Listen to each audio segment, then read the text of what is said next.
దొంగల రాజ్యం అంటుంది అధ్యక్ష. ఇదెక్కడి వినూత్నమైన పరిస్థితితో ఎవరికి అర్థం కావట్లేదు. కేవలం మేము ఒక 10 మంది ఉన్నాం అసెంబ్లీలో, అదో ఇదో హల్చల్ చేస్తాం, అది వార్త అవుతుందని చెప్పి ఒక చీప్ టాక్టిక్స్తో ఇలా బీఆర్ఎస్ పార్టీ తన ప్రతిష్టను దిగదార్చుకుంటున్న పరిస్థితి అధ్యక్ష.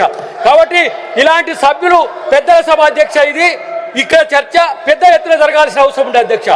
ఈ సభ ఇలాంటి అంశాల పట్ల చాలా కన్సోల్గా ఉండాల్సిన అంశం అధ్యక్ష. కానీ వాళ్ళు బీఆర్ఎస్ ఎమ్మెల్యేల కంటే దిగజారి వీళ్ళు ప్రవర్తించడాన్ని నేను వ్యతిరేకిస్తున్నా అధ్యక్ష. ఇది ఎమ్మెల్యేల మాదిరిగా వాళ్ళకు వీళ్ళు మద్దతు చెప్తున్నట్టుగా కనపడుతుంది అధ్యక్ష. నిన్న కడియం శ్రీహరి గారిని ఒక సభ్యుడు ఏ విధంగా ప్రవర్తించడో చూసినాం. దయచేసి సభలో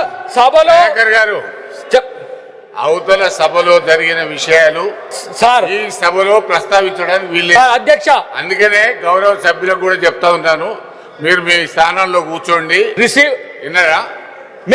మేము ఇంటాం అధ్యక్ష. వాళ్ళు వినే పరిస్థితిలో ఉండే అధ్యక్ష. ఆ సభలో జరిగిందని తీసుకొచ్చి ఇక్కడ పెట్టుతున్నారు అధ్యక్ష. ఆ సభలో వాళ్ళు సస్పెండ్ అయ్యి వాళ్ళు ఇష్టానుతీరుగా ప్రవర్తించడం వల్ల వాళ్ళు సస్పెండ్ అయ్యారు అధ్యక్ష. మరి వాళ్ళని చూసి వీళ్ళు సస్పెండ్ కావాలనుకుంటారో ఏమో తెలియదు, కానీ ఇలాంటి బిల్లుల పట్ల వీళ్ళు వ్యవహరిస్తున్న తీరు ఆక్షేపణీయంగా ఉంది అధ్యక్ష. కాబట్టి అక్కడ సమస్యను ఇక్కడ కూడా తీసుకురావద్దని చెప్పి వాళ్ళకు గట్టిగా మందలిచ్చి వాళ్ళకి సీట్లలో కూర్చోవాల్సిందిగా నేను మిమ్మల్ని విజ్ఞప్తి చేస్తున్నా అధ్యక్ష.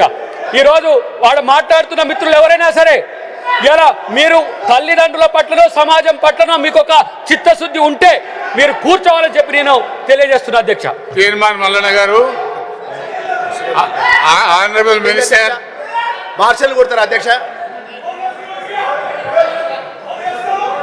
మీరు పోచంపల్లి శ్రీనివాసరెడ్డి గారు, తాత మధు గారు, నవీన్ కుమార్ రెడ్డి గారు, తక్కేలపల్లి రవీంద్రరావు గారు, మీరు దయచేసి ఈ పెద్దల సభలో సభ్యులు మీరు వాళ్ళ మీద పోతే వాళ్ళ ప్రొటెక్షన్ వాళ్ళు చూసుకుంటారు.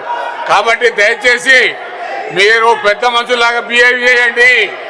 మీరు పెద్ద మనుషుల్లాగా బిహేవ్ చేయండి ప్లీజ్.